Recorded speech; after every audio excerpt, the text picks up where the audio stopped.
합당 기도하심으로 수요 말씀 예배를 하나님께 드리도록 하겠습니다.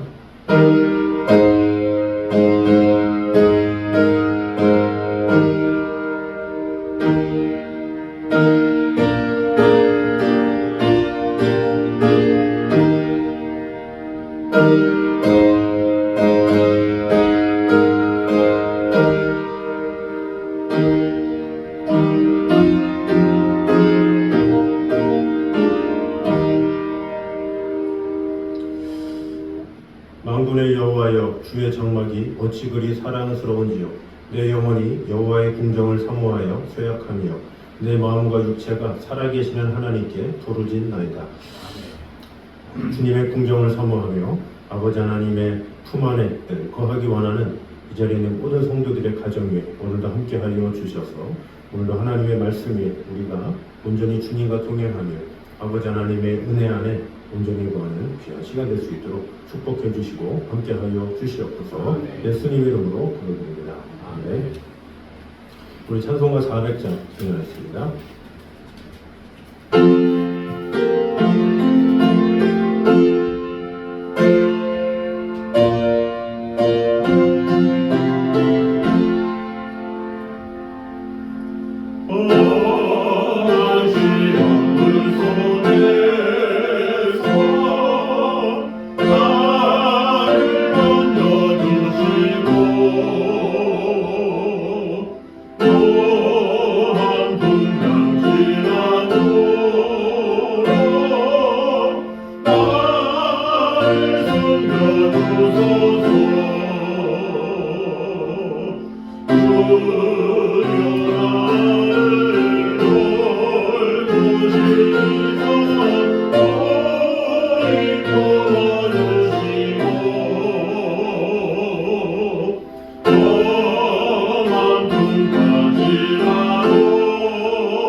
우리 하나님 말씀 사무엘상 18장입니다.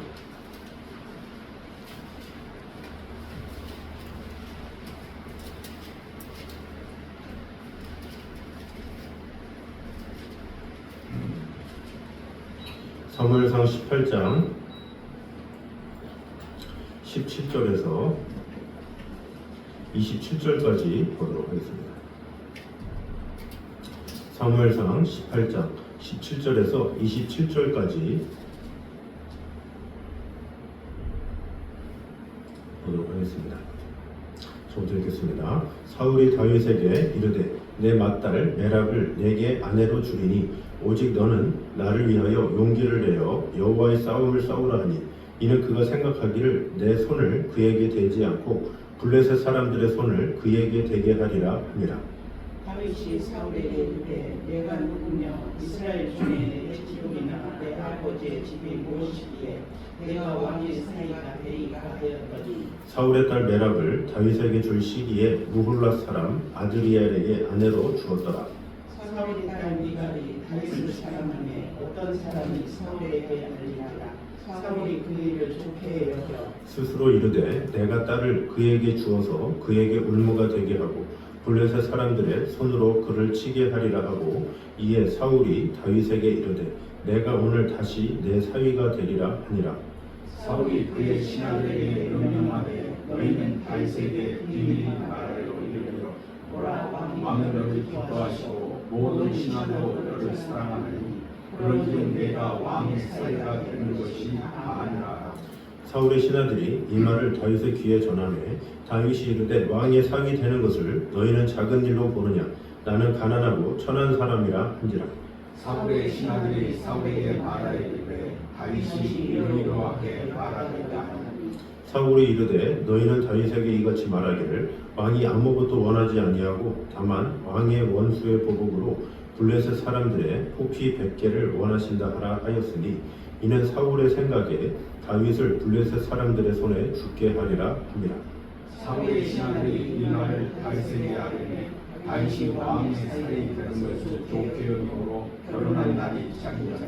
다 같이 읽겠습니다. 다윗이 일어나서 그의 부하들과 함께 가서 블레셋 사람 200명을 죽이고 그들의 포피를 가져다가 수대로 왕께 드려 왕의 사위가 되고자 하니 사울이 그의 딸 미갈을 다윗에게 아내로 주었더라. 아멘. 오늘 본문은 하나님이 예비하신 이스라엘의 새 왕 다윗의 등장에 대해서 보도하고 있는 16장 1절에서 19장 17절 가운데서도 사울의 거듭된 다윗 살해 시도에 대해서 보도하고 있는 18장 10절에서 19장 17절까지의 연속 부분이라고 볼 수가 있습니다.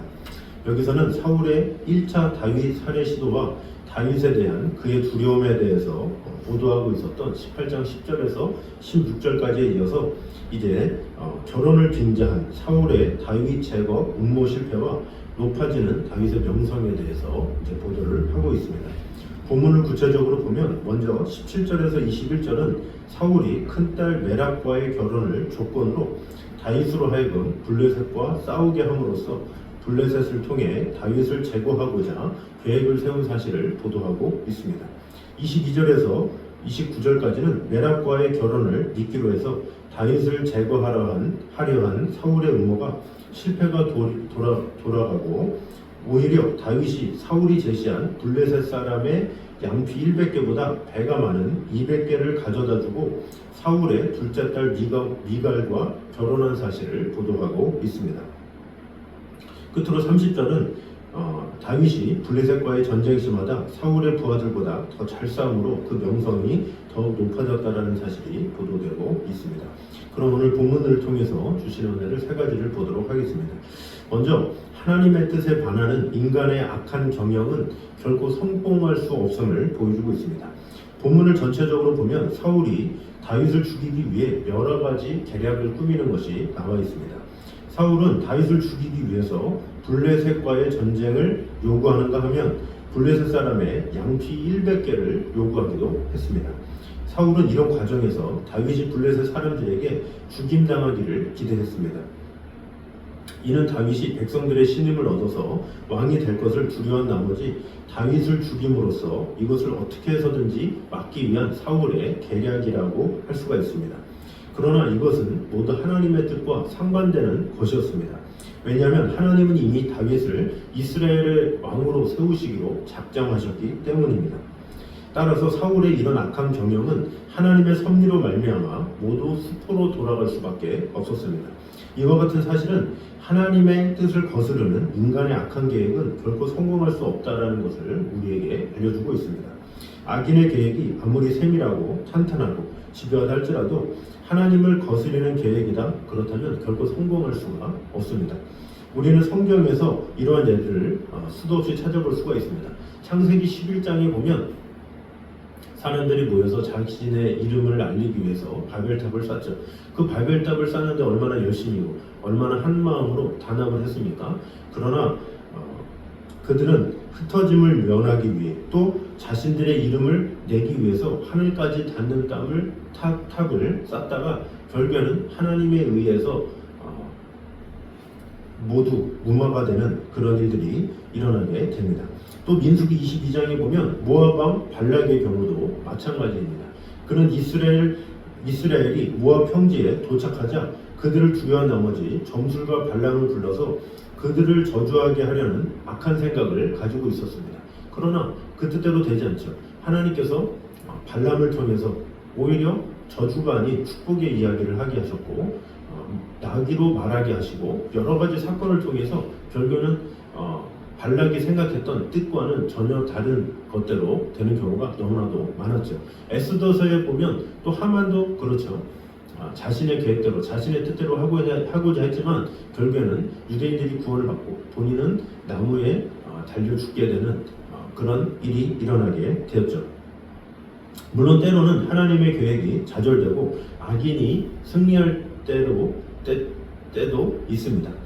살다 보면 하나님의 계획이 성공하는 것보다 하나님의 계획을 저지하려는 사단의 계획이 성공하는 것처럼 보일 때도 많습니다. 그러나 그것은 일시적이요 잠시뿐임을 우리는 알아야 합니다. 욥기 20장 5절에 보면 악인의 이기는 자랑도 잠시요 사곡한 자의 즐거움도 잠깐이니라 이렇게 말씀하고 있습니다. 하나님의 계획을 저지하고 무력화시키려는 사단의 계획이 영원히 성공하는 경우는 없습니다. 예수님께서 십자가에 달리실 때에도 마치 하나님이 사단에게 패배하는 것처럼 보였습니다. 하지만 사흘 만에 예수 그리스도께서 부활하심으로 오히려 사단을 영원히 패퇴시켰습니다. 그래서 내가 세상을 이겨노라 이렇게 말씀하셨고 또 다 이루었도다 이렇게 말씀하셨죠. 그러므로 우리는 어떠한 상황에서도 악인의 계획과 그의 행동으로 인해서 두려워하는 것이 아니라 오히려 하나님의 때를 기다릴 줄 아는, 그러므로 하나님께서 가장 선하게 이루어 주실 것을 믿고 그날을 믿고 나아가는 저런 되시기를 주님의 이름으로 축원합니다. 두 번째는 선으로 악을 이기는 것이 성도들의 전략임을 보여주고 있습니다. 17절에서 27절까지 우리가 본 본문에서는 사울이 다윗을 죽이려고 여러 가지 음모를 생각하는 중에 자신의 딸과 결혼하는 조건으로 블레셋 사람의 표피, 양피 100개를 내었습니다. 그런데 다윗은 어떻게 합니까? 블레셋 사람의 양피 200개를 가져다가 사울에게 줌으로써 사울의 음모를 이겨낸 사실이 나와 있습니다. 이것을 보면 무엇을 알 수 있습니까? 우리는 보통 보면 원수를 갚는다 이런 것이 만연되어 있죠. 성경에 레위기만 봐도 눈은 눈으로 이는 이로 갚으라 이렇게 말하지 않습니까? 그래서 상대가 그렇게 말하면 그대로 갚아주는 것이 당연하다, 인지상정으로 여기는 경우가 있죠. 그러나 사울은 그렇게 하지 않았다라는 거죠. 악을 악으로 갚는 것이 아니라 오히려 악을 선으로 갚는 그런 모습이 있었다라는 것입니다. 그래서 이 세상의 많은 사람들은 내가 무엇인가를 당하면 그 이상으로 갚아주리라 그런 마음이 있고 뭔가 복수를 해야 시원할 것처럼 그런 모습이 있지만 다윗에게는 그런 모습이 없었다라는 것입니다. 사실 악을 악으로 갚으면 어떻게 됩니까? 악을 악으로 갚게 되면 순환하게 되죠. 내가 악으로 갚으면 상대도 그 악을 갑절로 해서 또 갚고 또 나도 그것을 갚게 되고 끝이 없게 된다는 거죠. 그래서 이 복수라는 것이 그렇죠. 이 복수를 하겠다 이렇게 하면서 마음을 먹는다 할지라도 아무리 복수를 한다고 거기서 끝나는 게 아니죠. 복수가 복수를 낳고 복수가 복수를 낳고 나중에는 아주 처참한 결과가 오게 되는 것이 바로 복수의 영역이다라는 거죠. 그래서 하나님은 뭐라고 그럽니까? 원수 갚는 것이 내게 있으니 내가 갚으리라 말씀하시니라 이렇게 말씀하고 있죠. 하나님께서 갚으시기 때문에 우리는 그저 하나님께서 하십니다 라는 믿음을 가지고 선으로 행하는 것, 오히려 덕을 세우는 것, 그것이 바로 우리 성도들의 모습임을 우리는 알아야 합니다. 그래서 예수님은 성도들에게 원수를 사랑하고 핍박하는 자를 위해서 오히려 기도하고 또 악한 자를 대적하지 말고 누가 뺨을 치거든 다른 뺨을 돌려내고 누가 송사하여 겉옷을 가지려 하거든 속옷까지 벗어주며 억지로 오리를 가자 하면 심리를 동행해 주라. 이렇게 마태복음 6장 38절부터 이 산상순을 통해서 말씀하고 있습니다. 이렇게 우리 성도들은 그리스도의 말씀에 따라 선으로 악을 이김으로써 이 세상을 선으로 가득 채워야 합니다. 비록 당장은 내가 손해보는 것 같다 할지라도 나만 미련한 것처럼 보인다 할지라도 우리가 선으로 악의 어두운 고리를 끊으면 이 세상은 선의 빛으로 조금씩 밝아지기 시작할 것입니다. 이런 선의 빛만이 세상과 그 어둠을 감동시키고 돌이킬 수가 있습니다. 그리고 이것이 바로 우리가 이 땅에서 감당해야 될 책임이며 악을 이기는 궁극적인 방법입니다. 그러므로 우리가 세상을 살아가는 동안에 어떤 악한 일이 있든지 억울한 일이 있든지 답답한 일이 있든지 그것에 대해서 악을 먼저 생각하는 것이 아니라 도리어 선으로, 도리어 사랑으로, 도리어 긍휼로, 도리어 그들에게 용서와 위로로 말미암아 대함으로 말미암아 하나님의 선하심을 받고 또 하나님의 살아계심을 우리의 삶을 통해서 온전히 증거하기에 힘쓰는 저는 되시기를 주님의 이름으로 축원합니다. 세 번째로는 명분이 좋다고 해서 모두 다 선한 것은 아님을 볼 수가 있습니다. 17절을 보면 사울이 다윗에게 큰딸 메랍을 주는 조건으로 블레셋과 싸우기를 요청하고 있습니다. 그러나 이것은 다윗을 블레셋 사람들의 손을 빌려 죽이고자 하는 사울의 계략이었습니다. 물론 겉으로 보기에는 사울의 명분이 너무나 좋아 보입니다. 여호와의 싸움이란 이 하나님의 백성으로 당연히 해야 하는 의무와 같은 것이기 때문이죠. 그래서 17절에 이렇게 말하죠. 사울이 다윗에게 이르되 내 맏딸 메랍을 내게 아내로 주리니 오직 너는 나를 위하여 용기를 내어 여호와의 싸움을 싸우라. 이렇게 말하고 있죠. 겉으로 보기엔 명분이 대단하죠. 그저 내 사위가 되기 위해서 싸워라. 너 명예욕 있지 않냐? 이렇게 한 것이 아니라 여호와의 싸움을 싸우라. 이렇게 말하니까 신앙이 있는 다윗 입장에서는 어떻겠습니까? 여호와의 싸움? 하나님을 위해서 내가 싸워야지. 이런 생각을 하겠죠. 명분으로는 아주 그럴듯해 보이는 요청이라고 할 수가 있습니다. 그러나 사울은 이런 명분을 빙자해서 다윗을 해치려 했습니다. 이런 사울의 모습 속에서 우리는 큰 교훈을 얻을 수가 있습니다. 그것은 바로 큰 명분이 있다고 해서 모두 다 선한 것은 아니다라는 사실입니다. 사실 우리 주변에는 사울처럼 좋은 명분, 당연한 명분처럼 보일지라도 그 명분이 개인의 이기심과 사욕에서 시작되어서 결국 개인의 욕심을 채우는 도구로 전락하는 경우가 많이 있습니다. 세상적으로 볼 때 정치인들이 지역 주민의 수건 사업을 추진한다고 하면서 뇌물을 받는 경우가 있죠. 또 자기의 공치사를 하려는 속셈을 가지고 있는 경우가 많죠. 어떤 나라의 예산을 받겠다 이런 식으로 해서 자신의 유익만 채우는 그런 경우도 많다라는 것입니다. 또 재개발이라는 명분을 가지고 주민들을 내쫓기 위해서 폭력을 사용하거나 나라를 안정시킨다라는 명분으로 피를 흘리는 쿠데타를 일으키는 것들, 이런 것들이 이 세상에 많이 있다라는 것입니다. 그럼에도 불구하고 이들이 좋은 명분에 집착하는 이유는 그것이 자신이 하는 일을 정당화시킬 수 있다 이렇게 생각하기 때문이죠. 그래서 명분이 있으면 설사 그 일이 악이라 할지라도 과감히 할 수 있지만 명분이 없으면 아무리 선한 일이라 할지라도 왠지 꺼리게 되는 것이죠. 특히 우리 한국 사회에서는 유교적인 전통 속에서 일의 내용보다는 체면과 명분을 최고로 생각하는 것이 일반화되어 있습니다. 그러나 이제 우리는 달라져야 됩니다. 무조건 앞에 세운 명분만 보고 달려나가서는 안 됩니다. 우리는 그 명분의 시작이 사람의 정욕인지 하나님의 선한 뜻인지 그것을 먼저 분별해야 합니다. 그 명분과 함께 되어지는 일들이 그 명분에 걸맞는 것인지를 평가하고 따라야 합니다. 그리고 우리 성도들은 세상적인 명분이 아니라 하나님의 명분을 가지고 신앙 양심에 순종하는 삶을 살 수 있어야 합니다. 하나님의 명분을 가지고 정력의 목적을 이루려 하는 것은 결국 실패한 사울의 모습을 답습하는 것과 같습니다. 그러므로 우리는 사울의 모습을 버리고 하나님의 명분대로 겸손히 하나님의 뜻을 행하며 하나님의 마음 가운데 거하는 것, 그것이 필요하다라는 것입니다. 그러면 하나님께서 주신 그 명분대로 행하기 위해서는 어떻게 됩니까? 먼저 그 무엇보다 이것을 하기 전에 이것이 나의 욕심인지 나의 정욕인지 점검해 봐야 된다라는 거죠. 야고보서에 보면 뭐라 그럽니까? 너희가 구하여도 얻지 못하면 정욕으로 구하옵니다, 이렇게 말씀하고 있죠. 욕심이 들어가게 되면 얻을 수가 없고 욕심이 들어가게 되면 일이 그르치게 돼 있죠. 그래서 우리는 항상 해야 될 것이 이것이 하나님의 뜻인지 하나님의 마음인지 하나님의 생각인지 다시 한번 늘 생각하며 나아가는 것, 그것이 필요하다라는 것이죠. 신앙생활을 오래 했다고 올바른 선택을 바로 할 수 있는 것이 아니죠. 신앙이 있다 할지라도 계속해서 하나님께 물어보고 또 질문하면서 하나님의 마음이 무엇인지 생각이 무엇인지 또 내가 이것을 함으로 어떤 결과가 오는지를 자세하게 돌아보고 살필 때 하나님께서 그 과정 가운데 지혜를 주셔서 모든 과정에 선을 주시는 것이지, 뭔가 하나님의 뜻을 배제한 채 나의 욕심과 나의 명분과 또 나의 위치나 이런 것들을 생각하게 되면 당장에는 일이 금방금방 처리되는 것 같지만 결론적으로는 하나님께 영광이 아니라 오히려 그 영광이 자기에게 돌아가고 또 안 좋은 결과로 귀결될 수도 있다는 것을 우리는 알아야 합니다.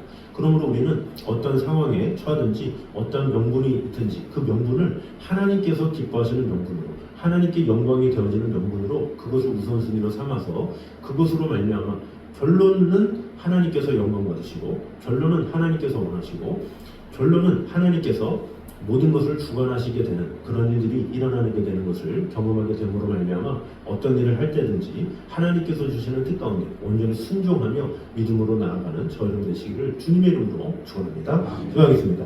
하나님 주님 감사합니다. 우리와 언제나 함께 하신 주님, 하나님의 뜻에 반하는 인간의 악한 경영은 결코 성공할 수 없음을 오늘 보게 되었습니다. 그들은 높아져도 잠시간에 없어지나니 낮아져서 범인처럼 재함을 당하고 곡식 이삭같이 배임을 입느니라 말씀하고 있습니다. 이 세상의 성공은 잠시요, 또 자신의 욕심으로 얻는 것은 당장은 무엇인가 얻는 것 같지만 아무것도 얻는 것이 없음을 오늘 보게 되었습니다. 오직 하나님의 뜻에 반하는지 그렇지 않은지 그것을 늘 기억함으로 말미암아 하나님께서 원하시는 정령을 이루는 그런 성도들이 되게 하여 주시옵소서. 또한 선으로 악을 이기는 것이 성도들의 전략이 되어야 함을 오늘 보게 되었습니다. 세상은 악을 악으로 갚길 원합니다. 복수가 복수를 낳게 되고 그러한 것은 끝이 나지 않습니다. 그러나 오히려 우리가 그 모든 것을 이해하고 악을 선으로 갚을 때 하나님께서는 은혜 주시는 것을 볼 수가 있습니다. 아무에게도 악으로 악을 갚지 말고 모든 사람 앞에서 선한 일을 도모하라고 말씀하고 있습니다.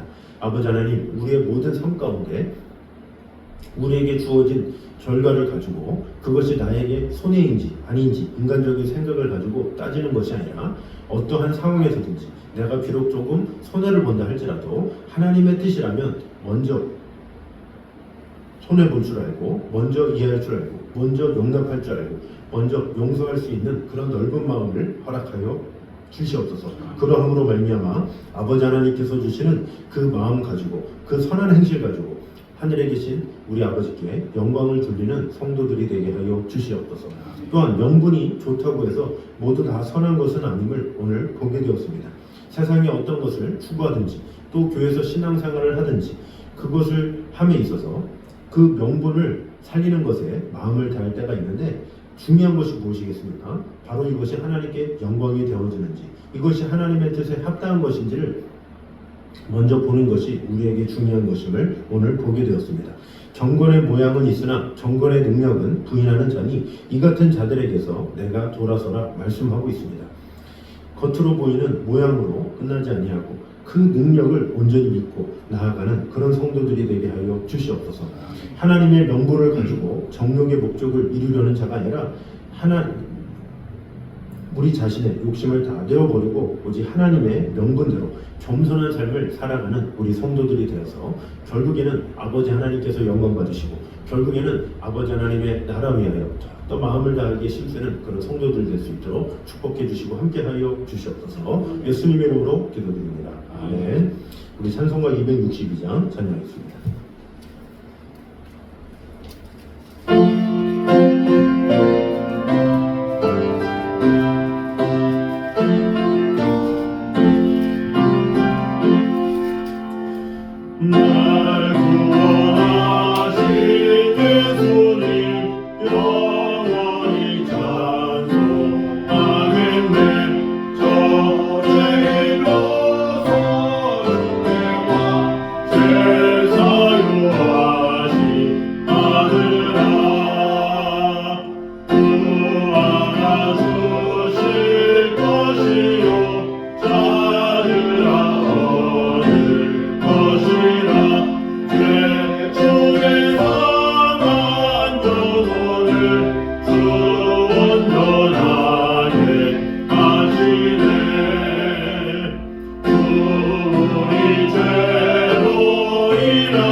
주셨으니 주밖에 없는 사랑을 만백성 알게 전하세.